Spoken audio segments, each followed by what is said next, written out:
So we will get started with our topic for today. We have so much to cover, so we're going to jump right in. Thank you so much for being here and for being part of this second part of the conversation on communicating with care, clarity, and compliance, protecting your organization and community. We know that this is a really big topic and one that we want to make sure we have the representation for as well as the resources for to make sure that we're navigating the space in the correct way and making sure that all of our organizations remain protected, right? That's why we're all here. So just a little bit of housekeeping. Let's kick things off with a very quick poll, which Jack is going to launch. We want to know from you before we get started with this, how confident do you all feel about doing voter engagement this year? So the poll just launched on your screen. Just very quickly answer. We're going to do a survey after as well. I already see the answers coming in. Fantastic. Thank you, thank you, thank you. We're trying to use all of our Zoom features. So thank you all. We have 55% already participated. And we're going to do a quick survey after this as well. So when the webinar closes, it'll pop up to know if this session in particular was helpful, because again, we want to make sure that our resources are speaking to the moment and to the needs. So to answer the question that always comes in, yes, this webinar is being recorded. Yes, it is being recorded and the link will be shared with you.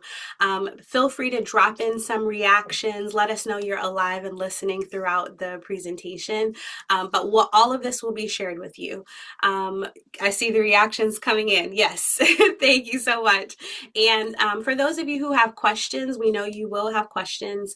Don't use the comment box, use the Q&A box. So that's what's circled on the screen. Use the Q&A box to drop in any of your questions, and we will make sure to answer those in the Q&A section. So without further ado, again, this webinar is being recorded. The link will be shared. That question comes up often, so we like to make sure it's repeated. And in terms of confidence level, thank you. 75% of you participated in that poll just now. 28% of you say that you feel very confident. 48% of you say that you feel moderately confident, and not so confident from 24% of you, but 0% say not confident at all. So that is very helpful. We hope that you will build a little bit of confidence, get these talking points from our partners who will speak to you on this webinar. But thank you all for participating in that, because that's really helpful. So to kick things off, a little bit about who we are and what we do. My name is Cheyenne Sapp. I'm the campaign director for National Voter Registration Day. The holiday is managed by Nonprofit Vote, which is the leading provider of nonpartisan resources. We have, many of you are already Nonprofit Vote partners, which we love. So we try to share as many resources as we can across both organizations. And you can visit us at nonprofitvote.org for more. To those of you who have already signed up to run voter registration drives on September 15th, National Voter Registration Day, thank you, thank you, thank you, thank you, thank you. We already have close to over 500 that are signed up for this year. So we're really, really excited about that. NVRD, if you're new to the holiday, it's a celebration of our democracy. It gives Americans the opportunity to register to vote for the first time, or update their registration or check their registration. So whether you're a long-term partner or brand new, we welcome you. This campaign is not possible without the generosity of our sponsors, so we just want to thank them, take a moment to acknowledge them. The financial support allows us to keep this campaign free to all of you. You get the posters, the stickers, and the digital resources at no cost, so we want to make sure that we keep it free and for all. So we thank our sponsors for being able to provide that. If you haven't signed up yet to be a partner, please do so. But we will just kind of review what it means to be an NVRD partner very quickly. You have to stay nonpartisan. That's number one, and we'll cover that in this conversation. Be inclusive. Be informed about your state's voter registration laws. We will make sure that you are provided with the voter registration guides that are coming up in August. And then stay non-transactional. Remember, this is not a transactional field at all. The engagement is completely non-transactional, completely nonpartisan. Be vote ready, which means be prepared, and you're doing so by participating in this webinar today. So thank you. And of course, have fun. You are a trusted voice in your community, and we want you to have fun when you're out speaking to your community. We have over 500 community partners already signed on to run drives this year. That's 500 voter drives that will be happening all across the country. So you can use this QR code to sign up. Jack will also drop in the link into the chat, so you can click there if you haven't signed up yet. But you will receive all the free materials, including the posters and the stickers, mailed out in August. So if you haven't signed on just yet, we're expecting about 4,000 organizations to sign on this year to run voter drives. It is the 2026 midterms. People are fired up, and we are really, really excited. We also have 110 national organizations and corporations signed on as well to help amplify the day, because it is a huge celebration. So we thank you for those of you who have already signed on. If you already have worked on NVRD, we want to just make sure you know there's many ways that you can be a partner. You can, number one, step up for those who have to step back. Not everyone feels super comfortable doing voter registration. So if you are a veteran of voter engagement, we need you out there to step up for those. Display those posters and stickers around your community once you have them. Again, they'll be mailed out in August. You can, of course, host your drive on September 15th, which will be the big day for National Voter Registration Day. You can promote NVRD on your social. You can share the event with your networks. You can encourage your local office to celebrate the day. So you can contact local elected officials to make sure that they're commemorating it. And then, of course, just as you're doing right now, continue to be part of the webinars and training so that you stay up to date on the news and the requirements. Once again, just a reminder, if you have any questions during this webinar, just drop it into the Q&A box. Again, this webinar is being recorded, so we'll share it with you, but make sure any questions go into the Q&A so that we don't lose them. Next, what you'll receive, you will get those posters and stickers. We're actually launching our 2026 design very soon. We're really excited about it. So you will have first access to those, as well as the toolkits. We have some really cool fact sheets coming up that are brand new and co-branded with some of our partners like Welcoming America for how to do a voter engagement in communities where you may have a lot of new citizens. So we think that'll be particularly helpful. And then, of course, these ongoing webinars. So now, without further ado, I know I said that before, but really this time, let's set the stage for the discussion before we hear from our dynamic speakers. So here's what we hope that you'll take away from this webinar. A refresher on staying nonpartisan and protecting your organization. That's number one. We covered it last year in August, but we will do a quick refresher to make sure that you have the questions answered. How you should prepare for engaging cultural communities is going to be the key takeaway, as well as clear and concise talking points for speaking to these communities. We want to be able to make sure we understand the sensitivities.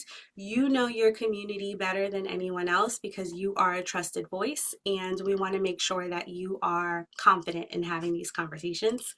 And then, of course, what are the resources coming up to support your work and the webinars? Cool. Remember to drop in reactions and Q&A at the bottom, so I know you're alive and listening, but we will cover a lot in this webinar, so make sure that you are also taking any notes that you can, if you need to ask any questions to us directly via email. So we have a lot to cover today, but we want to make sure that we start with how to protect your organization, right? Remember that to be a partner in National Voter Registration Day, you must stay nonpartisan in your voter engagement and outreach. It will be particularly challenging in a year like this. We have the midterms, but then there's also just a lot going on with people feeling and being impacted by a policy. So when it comes to your organization and how to protect not only your organization but also your community. Remember, especially as a C3 organization, staying nonpartisan is key. Our managing partner, again, Nonprofit Vote, we did 2 webinars this year on staying nonpartisan and making your voter engagement plan in 2026. So we are going to drop the links into those as well. Just take a couple of hours out of your schedule. We know you're busy, but that's where the information is, right? We want you to have the most up-to-date information. We want you to be prepared. But more importantly, we want to be able to make sure that you stay nonpartisan and you're able to handle rejections and stay compliant as well. So those links will be dropped into the chat, but you'll also get the follow-up. So a quick recap of last year, we did this webinar in August for the first time because we heard from many of you that you were concerned about doing voter engagement in your communities, which is totally understandable.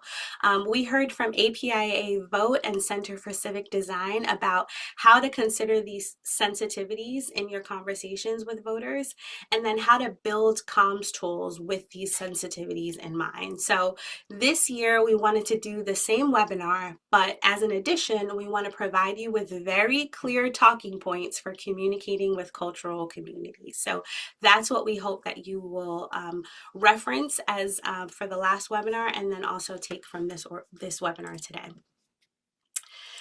And we are going to get into the panel with some introductions. So you are going to hear from some awesome panelists in just a few minutes. And I can say that they are awesome because I work with them all personally. Starting with Sang Lee from APIA Vote, who you guys heard on last year's webinar. Sang is the National Field Director at Asian Pacific Islander American Vote, where he leads APIA Vote, where he leads national efforts to engage, educate, and empower AAPI communities in civic participation. So we're so happy to have you back, Sang. Thank you so much for being here.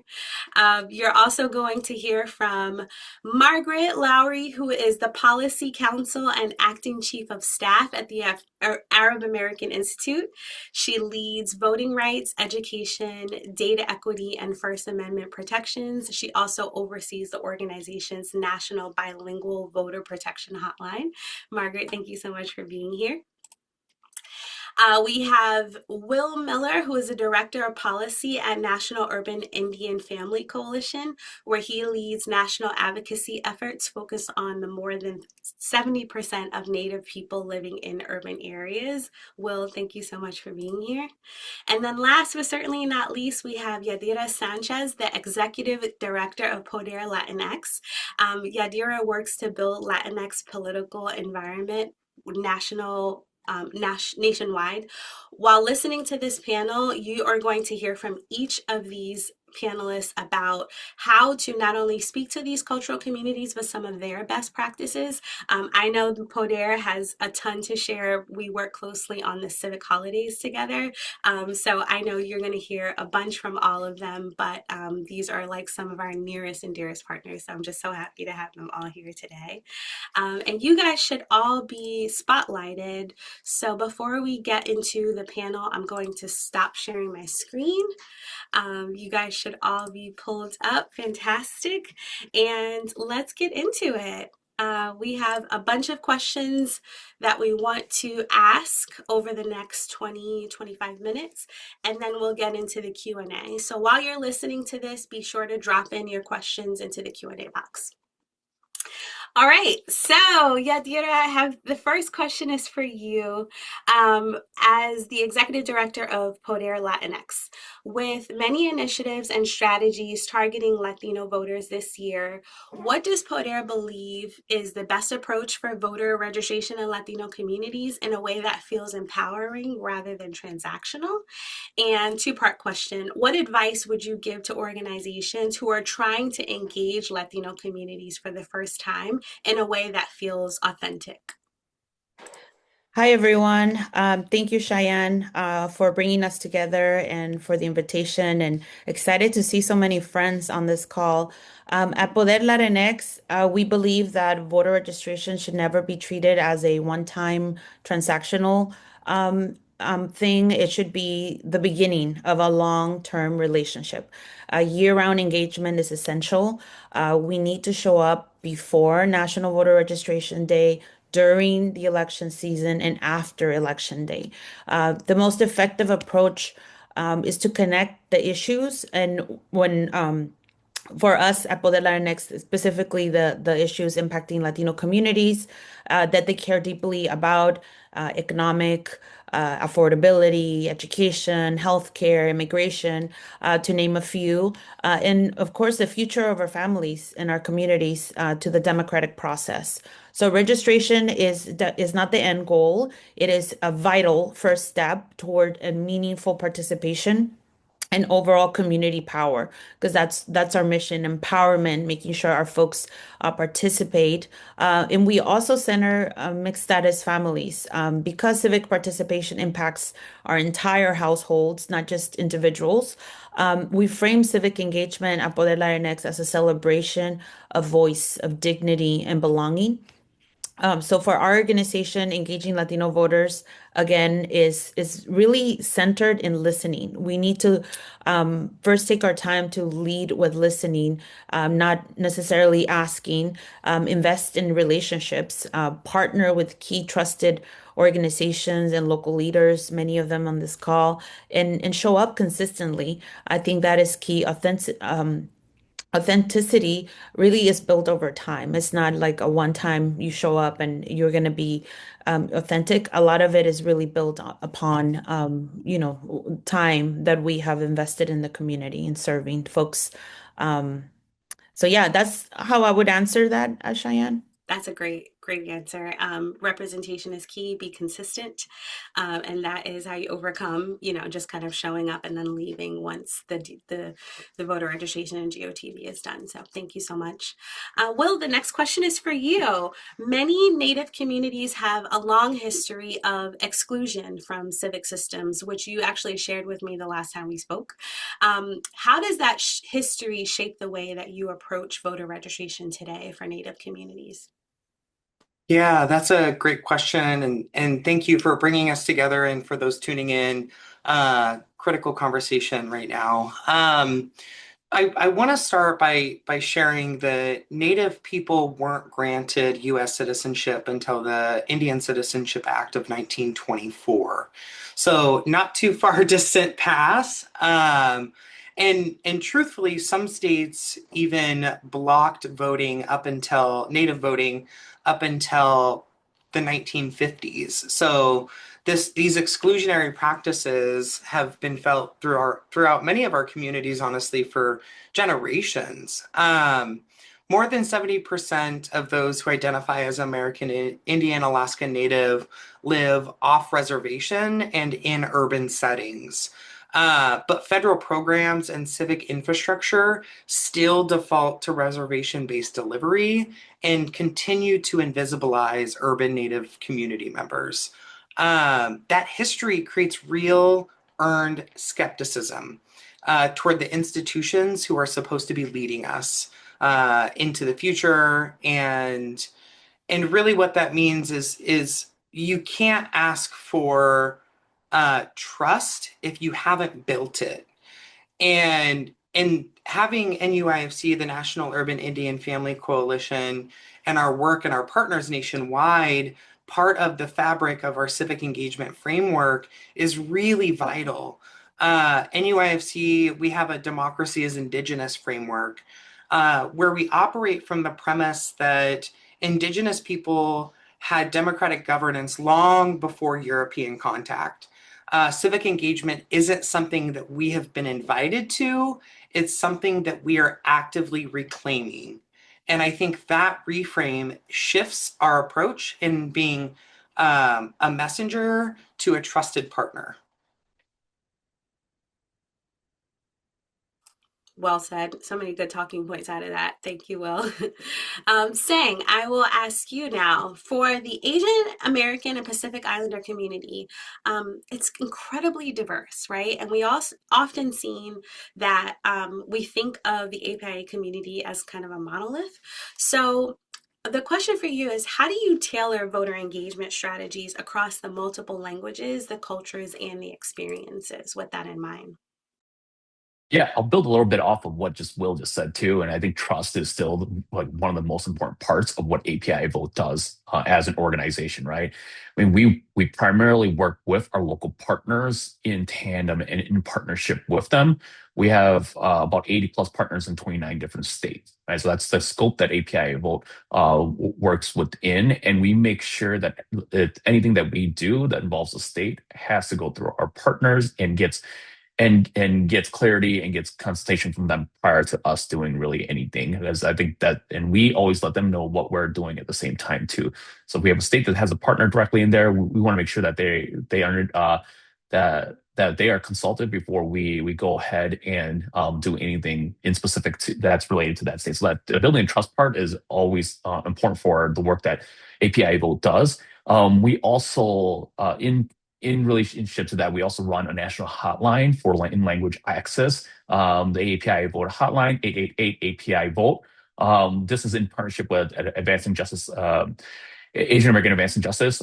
So this helps fill the gap to support the multiple languages that we have nationwide as an AAPI political group. So we, along with that hotline, we support for on the day of voting, and we also support voter registration if anybody has questions. And that's one of the places where we try to recruit as many interpreters as possible to be able to work directly with that hotline. API Vote also runs a national mail program, so we layer in all of these different things to make sure that we have as much contact and as much impact as we possibly can with voters, along with our partners, right? If we're mailing, we make sure that our partners understand where we're mailing to, and we consult with them on the universes that they're also doing. And ultimately, I think, Shan, really to build on your point of nonpartisan based work, we want to continue to emphasize the importance of nonpartisan based work through our nonprofits, because that's still a key to the work that we need to continue to keep doing. We see often that our political campaigns and other interest groups don't have our low propensity voters in mind when they're doing voter activation. So that's why it's still important for folks like us who are doing this kind of work to continue to keep doing that and working on making sure that folks who that it's just not continuous high propensity based voters going to the polls or registering to vote or supporting others to vote. It's that we're getting everybody involved at the same time. That's right. And I always love to see the multimodal communications approach that API Vote does. It's just really important to make sure that we have that diversity across the touch points. So thank you for that. And Margaret, a question for you. In the current political climate, many Arab American communities may feel this sense of like heightened concern around visibility and participation, which is 100% understandable. How does that impact voter engagement in general? Yeah, you are exactly spot on. There is definitely a lot of heightened concern and vulnerability around that visibility and with participating in elections.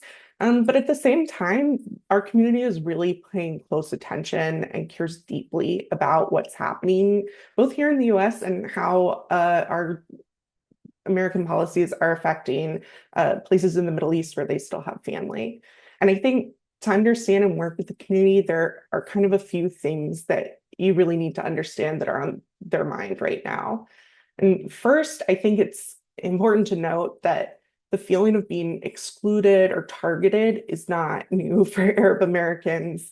Whether it's post 9/11 surveillance or even earlier in the 80s and 90s, donations from Arab Americans were rejected by major party candidates from both parties. And, there's a longer history here that shapes how the community thinks about engagement today. So when we're talking about the caution now, it's not just this moment, it's very layered. And I think second, it's really necessary to understand that this is not happening in a vacuum for Arab Americans. A lot in our community are carrying very real grief right now, whether it's from losing family members in Gaza or in Lebanon, or supporting loved ones who were directly impacted. And that kind of lived experience really shapes how folks are thinking about safety and visibility and trust in systems, even when it comes to voting. And I think third, after the last presidential election, there was almost a sense that Arab Americans were under greater scrutiny when it came to our election participation, almost like there's a microscope on how we engage politically. And because of that, there's been a lot more misinformation and narratives that don't really reflect the reality of the community or the reality on the ground. So it's important to kind of seek out trusted sources when working with this community to like really understand where their heads are at. And of course, like everybody here, all of this is compounded by the fear of data misuse and immigration enforcement that any other immigrant community is experiencing right now. And so I think it's different this year than it has been in the past. Um, and I think it's because it's not necessarily about disengagement, it's more about caution. And that distinction really matters because it changes how we approach the work. And if we treat it with as if it's apathy, we might make it a more urgent push. But if we understand that this caution is shaped from real experiences, then the work becomes about building trust and giving clarity. We've found that people are much more open to engaging when we take time to explain not just how to register, but what registration actually does, what protections exist, and what it doesn't do. And I think the key takeaway for engaging with the Arab American community right now is that it requires more listening and more empathy and more transparency. When people feel their reality is acknowledged, they're much more willing to take that step forward. So I think, as many people have said already before me, it's about trust a lot this year. Well said. And also a consideration, like you said, of all of the layers of what they've been dealing with, and what they face, but also the past learnings that we can kind of incorporate into our engagement strategy, for this year in that community. And sort of along those lines, Yadira, how are you addressing fear and hesitation, particularly in mixed status households or communities that may feel targeted? What relevant messaging for Latino voters are you using to address these concerns? Yeah, similar to what has been said, I mean, we have seen real fear and hesitation. We saw it even from last year. The us meeting the community where they are at is very important. I mean, we have provided intentional know your rights workshops and spaces for folks to learn their rights because information is key. It's a way for us to also combat the disinformation that has been targeting Latino voters, at a at a higher rate. And we've been seeing this, just increase over time. And our first, responsibility is to really replace fear with facts and trust, and of course, empowerment. So that starts with education, making sure people understand the rights, making sure folks understand the voting process, information that we demystify the process, especially for a lot of folks that English is not their first language. We have a lot of information that is always bilingual, bicultural. We acknowledge that the Latino community is very diverse. There's a lot of different backgrounds. Voting looks different in a lot of countries in Latin America, for example. It's very different voting in the Caribbean versus voting in Mexico or in Latin America. So we make sure that the information that is provided to the community really resonates in a cultural and linguistic way. We also focus on low propensity and new voters. And new voters tend to be young people, but are also naturalized citizens. So for us, again, is building that trust. I know that that's going to be the key theme here across all of our what I've been hearing is building that through presence. We have a model of engaging community through our Siete Patas, 7 pillars. That's very intentional partnerships with key community stakeholders. We're talking about schools, churches, small businesses, the consulates of a lot of for a lot of immigrants, Spanish Media Partnership, labor unions. It's really those places where folks have already have built trust over time, partnering with them. When people hear us, for example, with our partners at Univision, they see us in the churches, they see us in the classroom. That builds trust. So folks, when we're talking to them in the community, engaging them at the doors, they don't close the door on us. They don't fear that we might be someone else because let's be real, people have been kidnapped from the streets, from the front yards. So that is a real threat now for our community. So we want to make sure that we don't contribute to the fear, that we build trust, that they know of our presence. Like if we're able to, in a way, forecast where we're going to be, it's even better for them to know we're having a drive here. We're going to be in your communities. They hear from these trusted partners that really provides a lot of comfort for the voters, but also credibility that the work and the work our organization is doing is really rooted on civic participation, civic empowerment, and then of course for the messagings. We A lot of our messaging is keyed around the fact that for many of us, like we're voting for to protect those. We're voting for our families, our communities, some of folks that cannot or don't have their right to vote yet.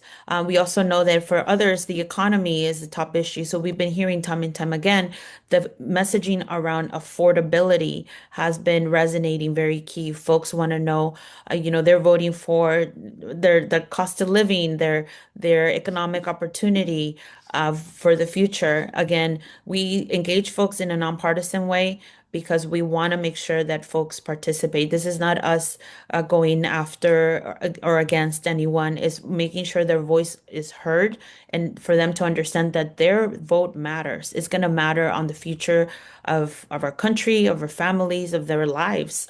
So that's the messaging that we use at Poder Latinx.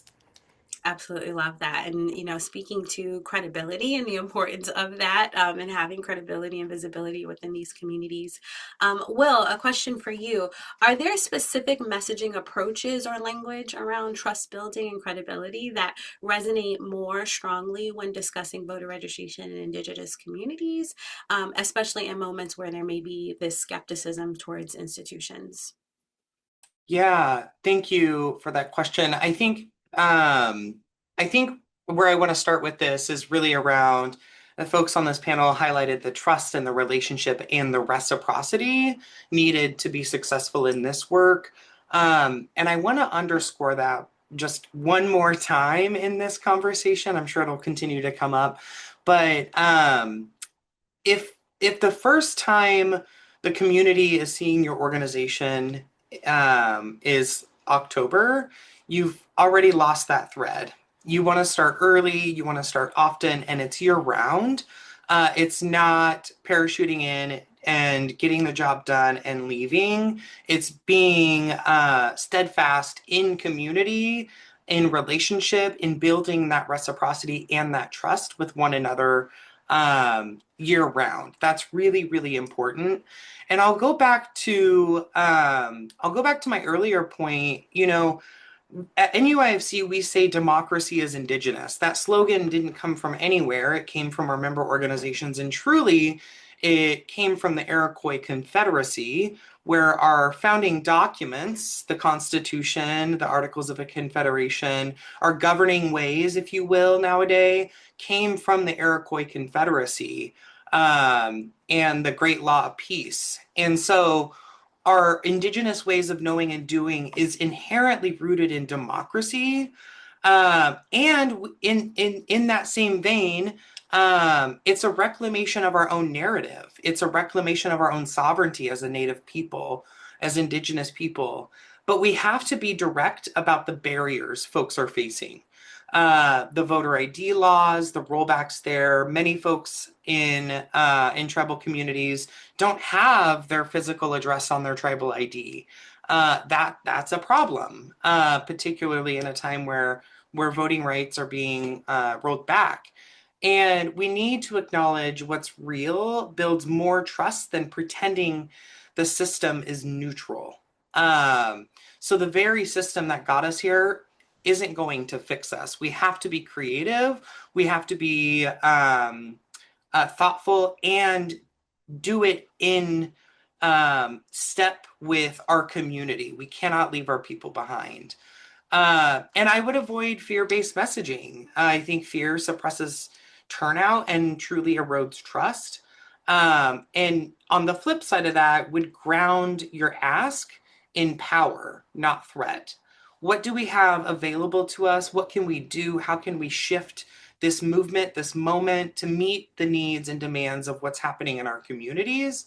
Um, and to be thoughtful about that. That's how I would approach that is really knowing that democracy is indigenous. It's inherently indigenous. The frameworks that we operate from today were born from indigenous ways of knowing and doing, and that we need to do this in a year-round manner. It can't just be a one-off during election cycles. Especially not in a year like this. So thank you for Right. that historical context as well. That is just super helpful to ground us. A couple of more questions for the panelists, and then we are going to start getting into the Q&A. So be sure to start dropping your questions into the Q&A box. I already see a few in there, so thank you so much. We'll be raising those up in just a few, so to give you some time. Here's your heads up. So a couple of more questions we have. Saying, are you seeing specific types of misinformation or fear impacting AAPI communities right now? And if so, how should local partners respond while maintaining a nonpartisan approach? Yeah, absolutely. I live in St. Paul, Minnesota. So we just got done with the whole metro surge, here. A community member, Chong Lee Scott Tao, was pulled out of his home and abducted by immigration enforcement in the middle of winter. That received national news, and that's a reminder of how like the level of fear in which we are currently living in as part of that. And a lot of some of those tactics that we were seeing from immigration enforcement was really door to door, right? And even at API Bowl, like our emphasis is still doing direct voter contact, the traditional work of phone banking, door knocking, and being in event. And those things potentially come in under threat as we're moving into the general election for this midterm, because people are fearful to answer doors.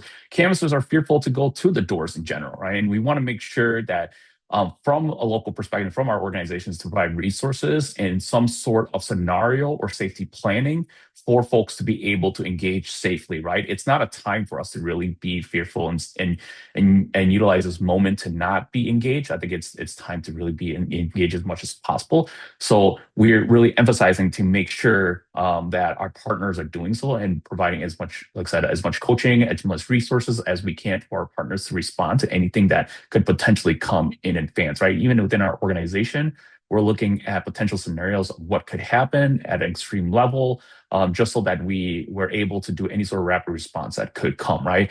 Not saying it happens or not, but we've seen it, like I said, for the tactics that are also used in intimidating our communities to not be able to participate. And the last thing we need to do is stay sidelined, right?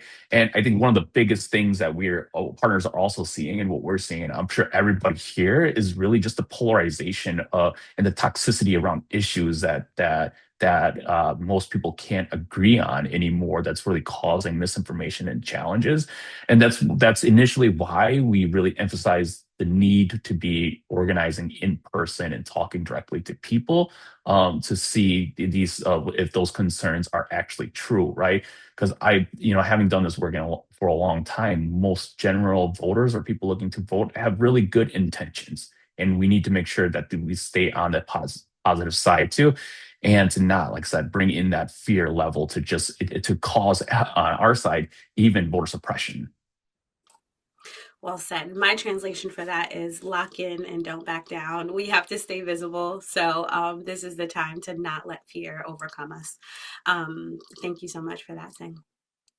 And then our last question for the panelists, before we get into one general question to everyone, is for Margaret. Margaret, what are effective ways you feel will ensure that outreach feels safe, respectful, and culturally aware, specifically in Arab American communities?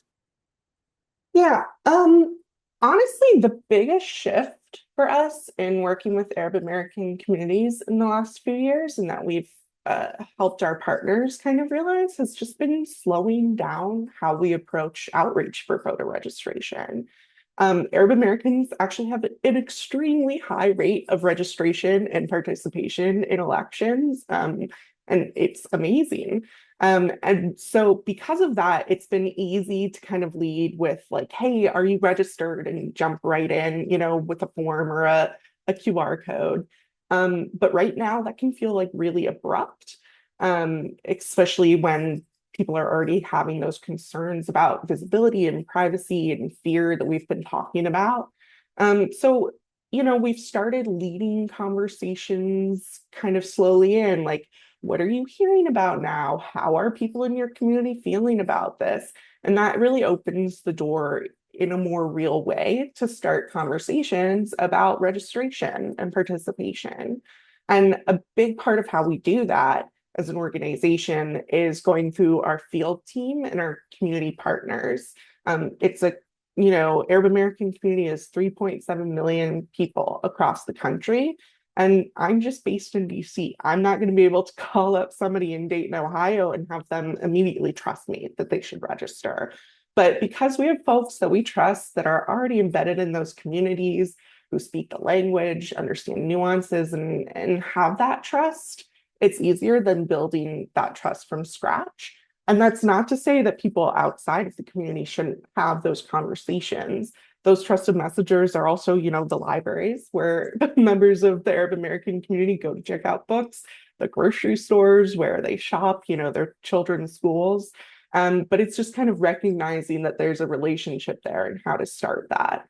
And, we take a very similar approach with National Voter Registration Day itself. Like, we're really intentional about bringing in partners who are those trusted spaces, and at the same time helping those new partners become trusted voices. And I think the takeaways, if someone has concerns, you have to acknowledge them first. You don't try immediately to convince.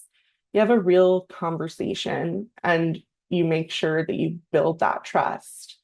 And that way those conversations will be a lot more open and a lot more effective. Well said. Well said. And for our final question for all of the panelists, we'll just kind of go around. What special initiatives is your organization planning for this year? You guys are the experts in these cultural communities, so we would just love to know if you have any specific voter engagement or voter registration activations that you're doing within your organization. And we'll start in the same order. We'll start with Yadira. Yeah, for NVRD Day, we have done this in the past. It's a day of action for us. We are all day in the schools, but most of the states are going to kick it off with a press conference to make sure that we are partnering with our media partners, elevating the day and the importance of registration. And then our volunteers and our team will be in the schools. We're in 7 states: Arizona, Florida, Georgia, North Carolina, California, Texas, and Washington in the valleys. So our folks will be in the schools, registering folks. We have also in the past, and we're working on this year, partnering with Univision to host a phone bank, live phone bank in the studios, where their offices in our states overlap. So then folks can be, as they're seeing us in the schools and in the communities, register folks, call in, and we can also register them through that way. So that's, and of course, with everything we do, we incorporate a lot of culture and a lot of joy. We need joy in our lives. So how can we make these events extra fun? We add a little sazon there to the mix to just brighten everyone's day and lead with joy. Love it. Lead with joy. I'll pass it now to Will. Yeah, so at NUIFC, we launched an initiative this last year ahead of the 2026 midterms called Margins to Mainstream. And that initiative is really in an effort to create visibility around issues that are important to those in the Native community nationwide. It's to build that reciprocity and that relationship with lawmakers at the local, state, or even federal level. And it's to potentially shift policy and get additional dollars for those organizations doing this work on the ground. And so we launched this with a focus on 5 priority states: Arizona, Minnesota, Nevada, Alaska, and New Mexico. And we're working with our 52 member organizations from urban Indian organizations nationwide across 25 states that do this work on the ground. We work to provide the tools, the data, and coordination infrastructure, whereas they execute all the work. They're the ones that are doing it and influencing our approach as well. And I think that's the beauty of this reciprocated relationship. And the fact that this isn't just a one-time event. This is year-round that we're doing this. We're engaging with lawmakers. We're engaging with community. We're registering people to vote. We're turning people out to vote, that sort of thing. And the goal here is a durable civic infrastructure. It's not producing numbers necessarily. It's to ensure that we have a durable civic infrastructure for generations to come. Love it. Absolutely. And looking forward to seeing how that comes together. Sang, you're up next, and then Margaret. Yeah, so we generally we roll out a communications program for all our partners to be able to amplify, for them to be able to have press kits to amplify the work that they're doing locally, and then we share that out. We also do voter registration-based work through our ambassadorship program on campuses. So that's something that we are going to continue to do as an organization. What's exciting is we're looking to unveil or roll in a new program at API Vote targeting new individuals who are coming into this space, especially folks who want to engage in this moment. I think sometimes some of our systems have been really complicated, as we need to be complicated to respond to new threats to our democracy. But we're looking to roll out new programs that has very small targeted micro actions that allows for people to feel like this is something that they can also do in terms of trying to be more involved, right? So we're going to continue to keep pushing our strategies out to support the current partnership and the voters that we have, but also looking to bring in new people to engage at different levels of volunteerism and of our civic duty, right? Great. And last but not least, Margaret. Yes, so we have our program Yella Vote. Yella means like, come on, let's go. And it's been, one of our mainstays for the past 20 years or so. But this year, we're really focusing on getting things out early and often. I think it's good to hear that everybody here seems to be in agreement that like consistency is really key, and we can't just wait for one day. To make National Voter Registration Day like as amazing and participatory as it is, you gotta, get people hooked early. And, I ask people to do multiple voter registration days throughout the year, including NVRD. And I think so that's kind of the strategy that we're putting on. One thing that we are focusing on a lot this year is language access, though. Arabic is not one of the covered languages in the Voting Rights Act.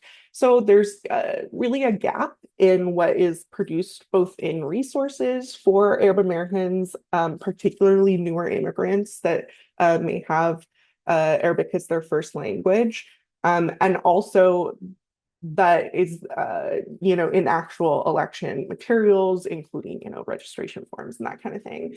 So we're doing it 2 ways. We're working with partners that are already out there with materials that exist on a lot of topics from, how to identify election disinformation, where to go in your, local Texas community to register, like where's the registrar's office, that kind of thing, to help them actually translate their materials into Arabic.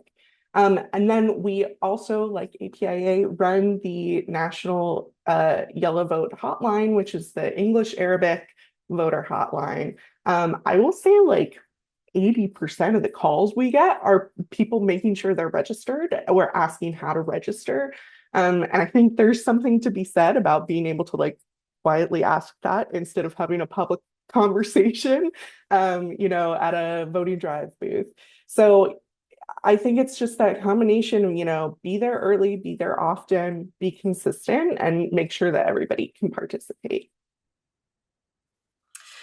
I want to thank you all for being here. This is fantastic information for us to have and build into our resources.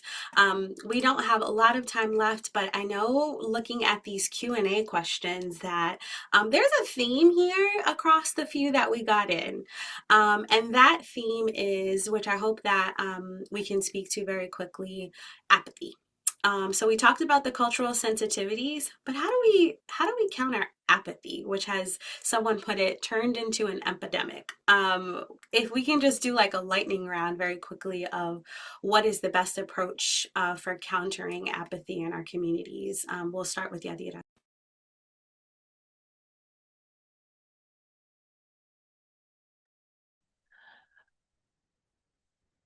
That that's a really good question, because right now what we're living through is very unprecedented. And some I want to say this very carefully, but like the silver lining of everything that is happening is that folks are paying attention at a different level that they weren't before, at least with the Latino community. Folks are realizing the elections have consequences. We've experienced something that even our parents and grandparents haven't seen in their lifetimes, the attacks, especially to the immigrant community. So I would say with more the engagement is there. It's really our job to make sure they provide them with the information. So we're not seeing the same apathy we had seen in the past. Not to say that folks are going to just run to the polls. We need to make sure we provide the information, the resources, and the access to the language that they need in order to cast their ballot. So the work that we do is going to play a role. I hope we can break records. I hope we can, because the attention and the excitement is there. It's groups like us that are going to be doing the work to facilitate that process. Love it. Love it, love it.